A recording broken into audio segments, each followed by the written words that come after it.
Welcome to a special edition of The Big Deal. I'm Errol Louis, national political anchor at Spectrum News. This week, the big deal was President Donald Trump completing his first 100 days in office. While the last 14 weeks have been a whirlwind of activity in the nation's capital, we want to explore how the Trump administration's policies and actions are playing out on the ground across the 50 states. On today's special report, we will hear from a cross-section of our Spectrum News political journalists about how the president's 100 days are changing America. A number of new opinion polls were released this week, and they measure how Americans are feeling about President Donald Trump 100 days in. It's not looking so good. If you look at this green line, it shows that his approval rating has dropped 8 percentage points since Inauguration Day. At the same time, this gold line, his disapproval number, is rising and now stands at 53%. Spectrum News national political reporter Taylor Poplar starts us off with some analysis.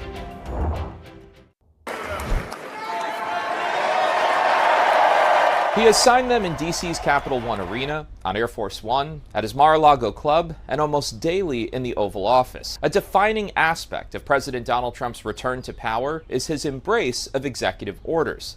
He's signing, on average, more than one a day. A record pace, according to presidential historian Barbara Perry. But it is unprecedented. That does distinguish, again, this presidency in the volume of the orders and the content of the orders. The president signed 139 orders in his first 100 days. They range from dismantling the Department of Education and ending federal diversity, equity, and inclusion programs to declaring English the country's national language and even mandating acceptable water pressure in showers. Perry says President Franklin Roosevelt's 99 executive orders signed in his first 100 days is the next closest. Their aggressiveness and their reach and their breadth are breathtaking. Supporters say that aggressiveness reflects Trump's belief that a president has sweeping powers.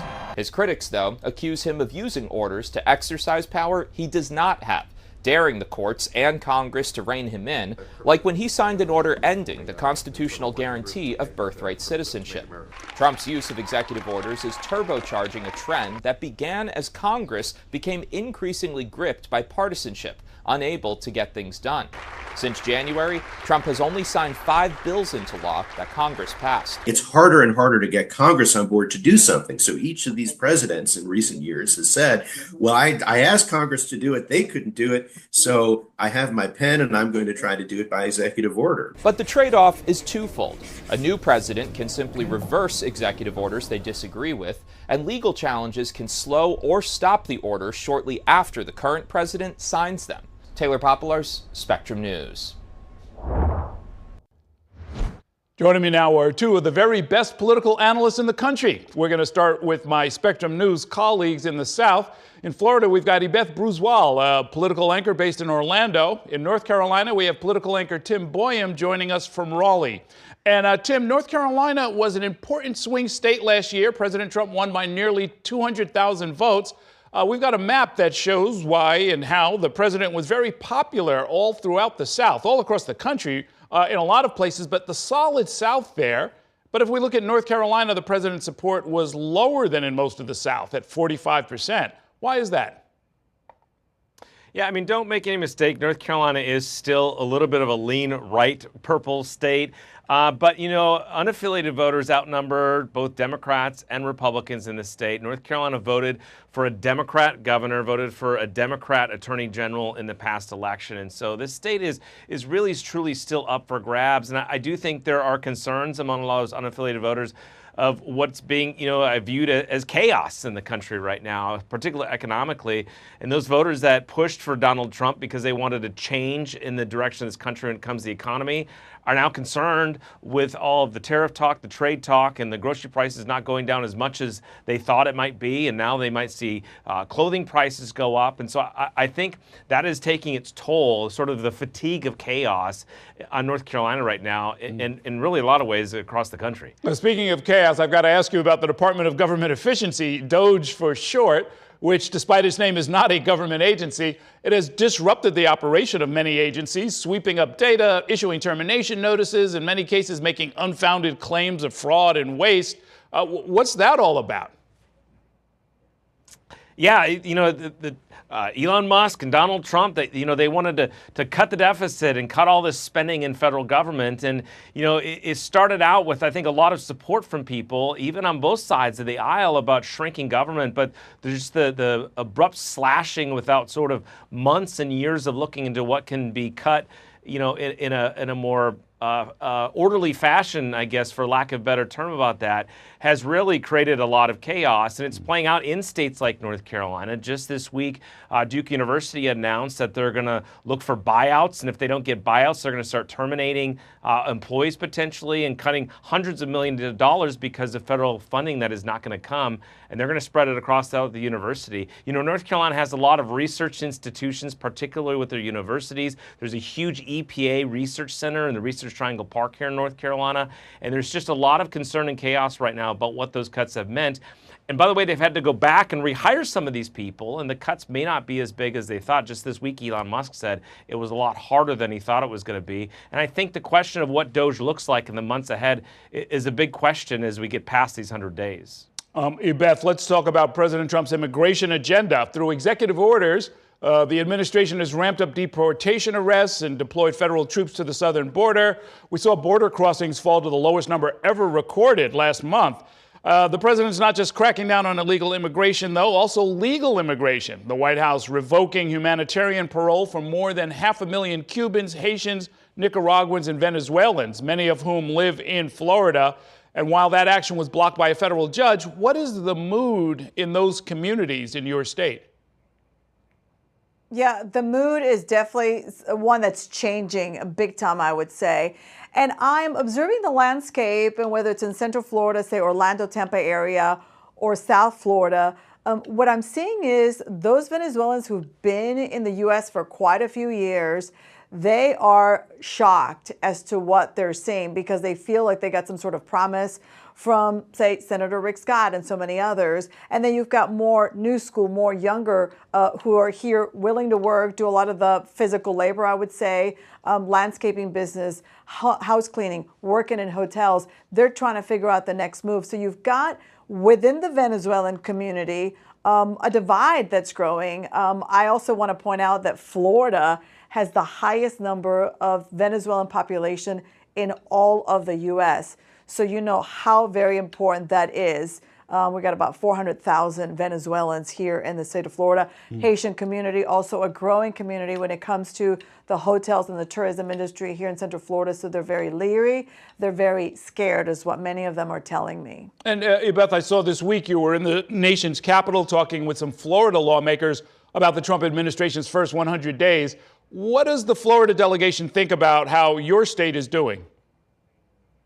No surprise here. Every Republican I interviewed is, cheering on the president, saying this is what's happened in the first 100 days. The number one thing that every single one has said, the common denominator, is that the fact that the numbers at the border have dropped dramatically. However, I've got to tell you, we were given a little bit of access here with somebody coming out of the White House who reports to the National Security Council and this whole debacle with the Signal app and Michael Walls. And they could have said, no, we're not talking to you. They did come out and talk to us. So the White House giving some access to some of the media. But again, most Florida lawmakers, no surprise there, cheering on the president. Okay. Thank you, Ybeth. Thank you, Tim. On Tuesday, the president hosted a rally in the Midwest celebrating his administration's wins. Here's part of his speech where he touted his economic policies.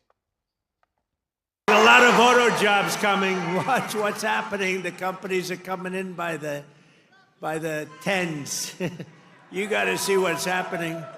They all want to come back to Michigan and build cars again. You know why? Because of our tax and tariff policy.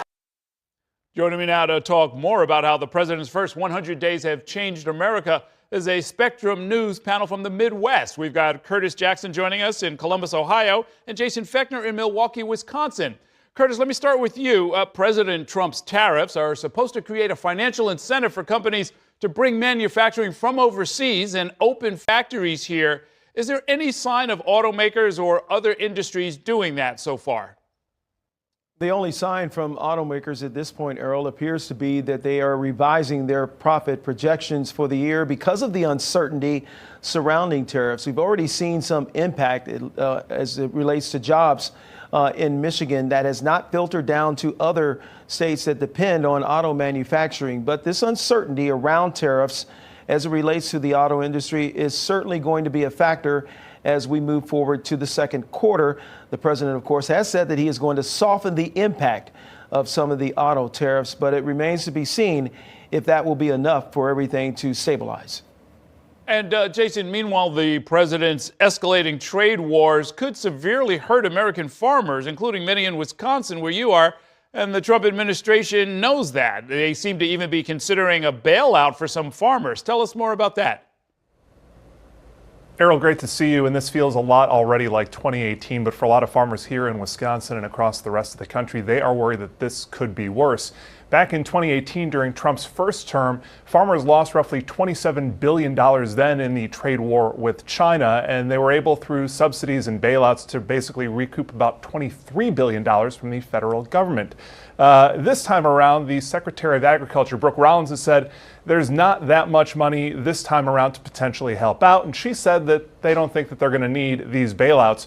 But when you're talking about soybean exports alone to China, that's a $13 billion industry across the country. Here in Wisconsin alone, China is our third biggest trading partner right now, to the tune of roughly $324 million.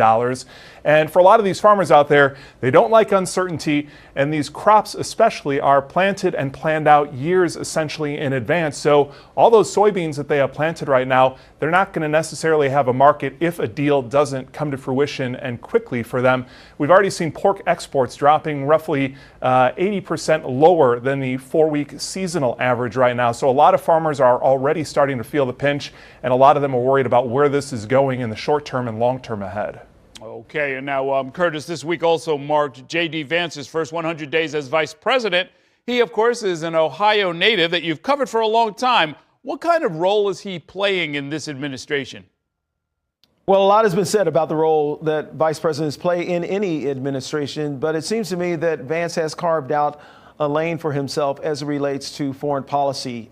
Certainly that has not always been a good thing in terms of the image of the White House around the world. You can think back to that clash that Vance had with Volodymyr Zelensky in the White House. But he's also been actively engaged in the peace process, appears to have been the administration's spokesperson for how that process is going. Okay, and now, Jason, this week also marked a national election up north in Canada, and something happened there politically that reminded me of what happened in Wisconsin. We had a candidate who was really supported by Donald Trump, or at least was considered aligned with him, and that candidate lost very badly. Trump was the issue, and the Liberal Party swept to victory by campaigning against him.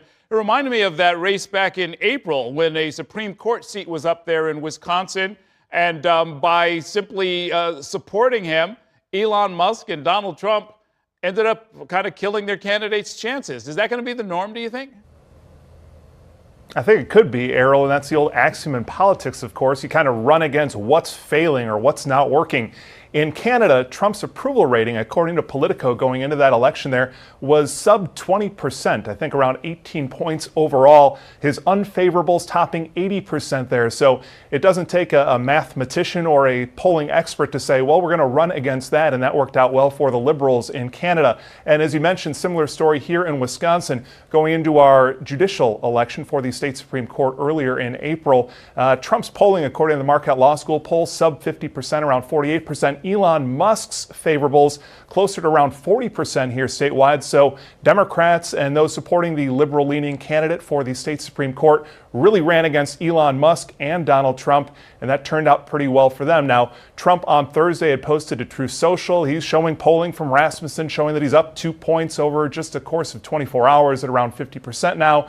So, kind of all's well that ends well in the White House right now, but especially if they can't get the economy in check and get these tariffs resolved, these trade deals potentially resolved as they say they will, a lot of Republicans are going to be running against a very unfavorable economy, of course, going into the midterms.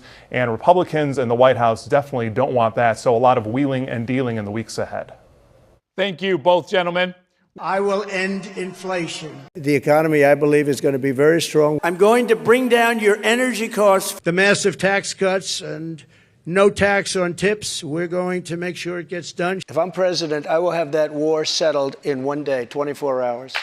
You're watching The Big Deal, where we are focusing on President Trump's 100 days in office. It was a look back at some of President Donald Trump's campaign promises that he has yet to deliver on.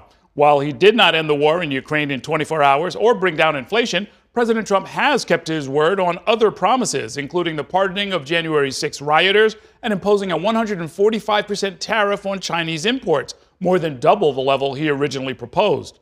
And the administration still has more than 1,300 days to go in this term. Joining me now are two political experts from the East and West Coast to talk more about Donald Trump's second term scorecard so far. We've got Spectrum News political anchor Alex Cohen joining us from Los Angeles, and Spectrum News chief national political reporter Josh Robin, based in New York City, and joining me here in studio. And Josh, we know the president is ticking off a lot of campaign promises, but his approval rating is declining, which is a sign that at least some voters are not happy with what he's doing. What do you think is going on there? I think it's the economy. If you look at the numbers, that certainly bears it out. His levels on things like immigration, the approval rating is still basically the same. I wouldn't say that the economy has gotten materially worse. I think that people feel uneasy. The jobs report today was actually pretty positive, but with these tariffs that are being instituted and then renegotiated, there's a lot of unease as to where things will go. Finally, I should note that the poll numbers have not cratered. The president's approval and disapproval ratings are similar, in fact, a little bit better than they were for much of his first term. It's about 45% now approval rating. It's flipped, meaning that more people disapprove than approve of him, but that was the way it was during his first term. Okay, and now, Alex, let's talk about those tariffs on China. 145% tariff.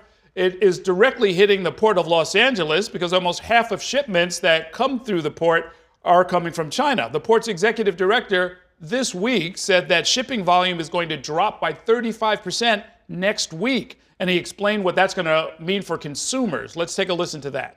If you're out looking for a blue shirt, you might find 11 purple ones and one blue in a size that's not yours. So we'll start seeing less choice on those shelves simply because we're not getting the variety of goods coming in here based on the additional costs in place. And for that one blue shirt that's still left, you'll see a price hike.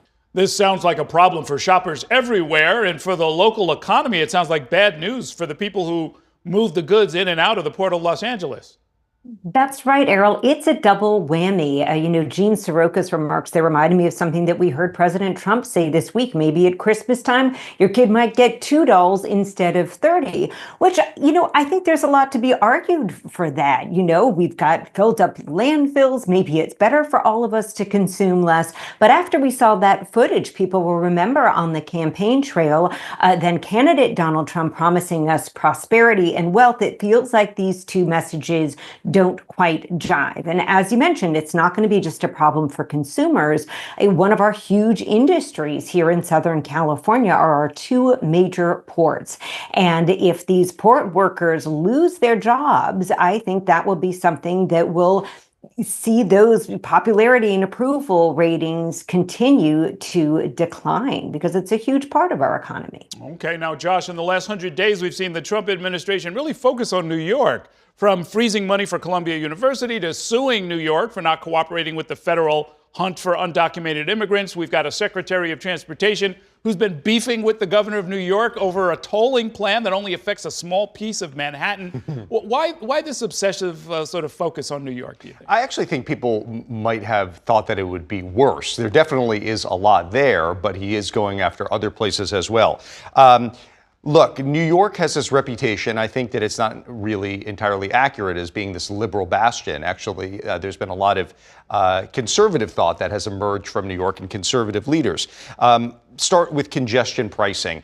This is a tolling plan for, as you mentioned, the Central Manhattan Business District. It required federal approval, and it is not particularly liked among suburban New Yorkers, and the Trump administration has seized on that.